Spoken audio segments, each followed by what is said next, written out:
high-ranking ISIS prisoners. Another team of Delta operators also whisked 11 children to safety and out of the kill zone. Baghdadi, awakened by the blasts and cadence of selective automatic fire, raced toward a ditch that led to an irrigation tunnel with 2 children in tow. Delta operators and canine handlers followed in close pursuit. Cornered underground, al-Baghdadi reportedly detonated a suicide vest he wore strapped to his torso to ensure that he wouldn't be taken alive, killing himself and the 2 children. Abu Bakr al-Baghdadi was the world's most wanted terrorist, a self-anointed king who inspired countless suicidal subjects.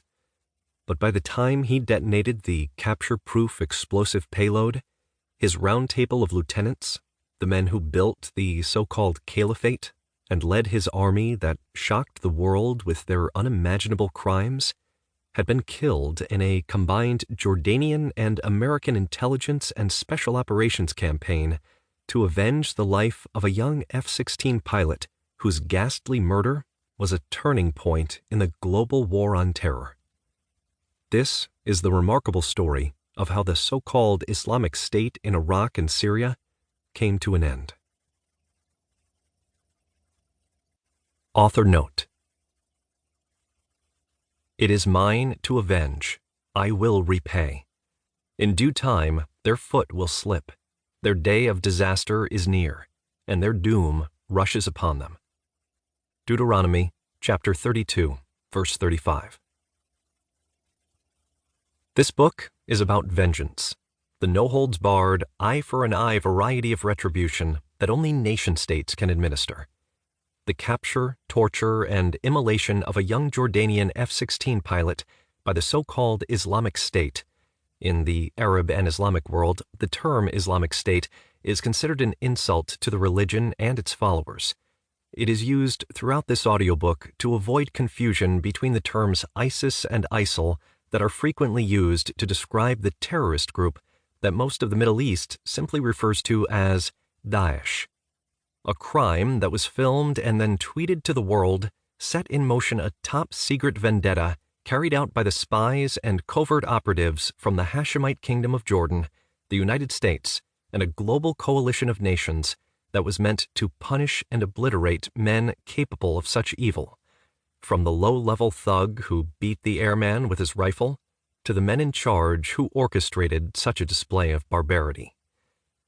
The elimination of the Islamic State's top leadership proved to be a turning point that marked the beginning of the end of the caliphate.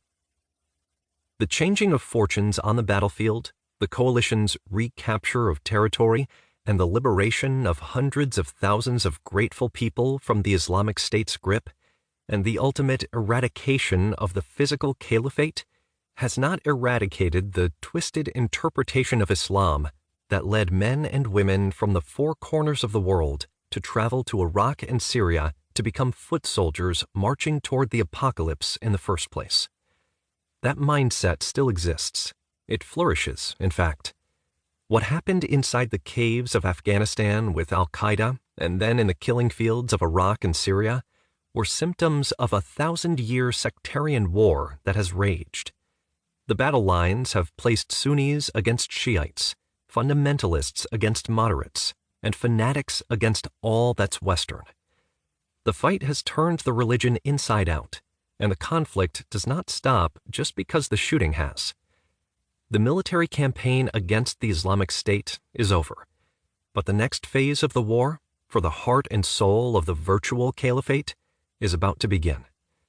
Many in the intelligence community fear that this new rendition of the fight will be bloodier than ever before.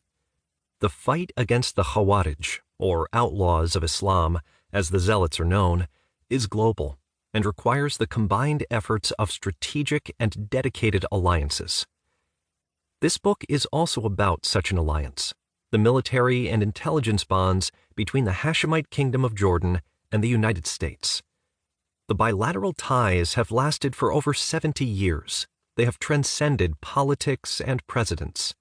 The links between both nations have grown exponentially over the years, especially in the aftermath of the September 11th